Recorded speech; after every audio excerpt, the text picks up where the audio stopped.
সাভারের রানা প্লাজার ট্র্যাজেডির ১৩ বছর আজ এ নিয়ে নেওয়া হয় নানা কর্মসূচি। সাভার থেকে আমাদের সাথে যুক্ত হচ্ছেন সহকর্মী সিফাত ফারুকী।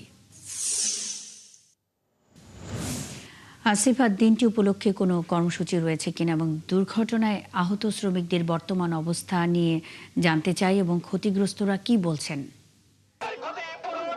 প্রথমে জানিয়ে রাখি, আজ সেই ভয়াবহ মদিনের ১৩ বছর পূর্ণ হলো। ২০১৩ সালের ২৪শে এপ্রিল রানা প্লাজার যে ট্র্যাজেডি হয়েছিল, আজ তার ১৩ বছর পূর্ণ হলো।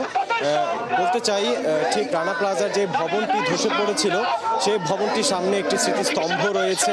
সেখানে সেই দিনের সেই রানা প্লাজার কারখানার আহত যে শ্রমিকরা, তারা এবং নিহত পরিবারের স্বজন সহ বিভিন্ন অঙ্গ সংগঠনের অনেকেই এখানে উপস্থিত হয়েছেন এবং একটু পরপর আমরা দেখতে পাচ্ছি বিভিন্ন সংগঠন থেকে অনেকেই এখানে আসছেন বিভিন্ন দাবি নিয়ে।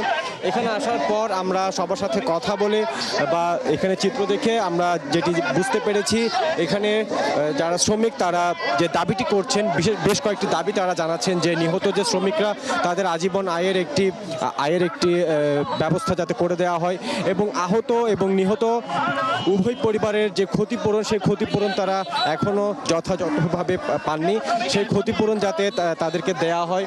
এবং উল্লেখযোগ্য আরও একটি বিষয়, যেটি আজ ১৩ বছর হয়ে গিয়েছে রানা প্লাজার ঘটনা নিয়ে প্রায় ৪টি মামলা হলেও সেই মামলার এখনও সুষ্ঠু বিচার সম্পন্ন হয়নি।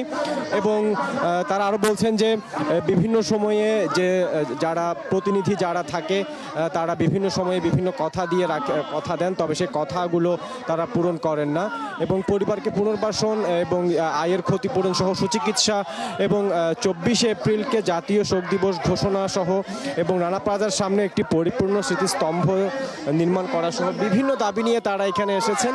এছাড়া এখানে স্থানীয় যে মাননীয় সংসদ সদস্য, তিনি ঠিক ১১টার সময় যে স্মৃতিস্তম্ভের সামনে তিনি উপস্থিত হবেন এবং তিনি এখানে যে আয়োজিত অনুষ্ঠান, সেখানে আয়োজিত অনুষ্ঠানে অংশ নেবেন, কথা বলবেন এখানে উপস্থিত শ্রমিকরা। এবং শ্রমিকরা স্মরণ করছে সেই ভয়াবহতম দিনের এবং তাদের আশা এমন দিন যেন বাংলাদেশের শিল্পের ইতিহাসে আর না আসে। সিফাত ফারুকী, আপনি সেই রানা প্লাজার সেই ভয়াল দুর্ঘটনাস্থলে রয়েছেন। অসংখ্য ধন্যবাদ যুক্ত এই তথ্য জানাবার জন্য। সঙ্গেই থাকবেন। সাভারের রানা প্লাজা ট্র্যাজেডির ১৩ বছর আজ রানা প্লাজা প্রাঙ্গণ থেকে সিফাত ফারুকী যুক্ত ছিলেন।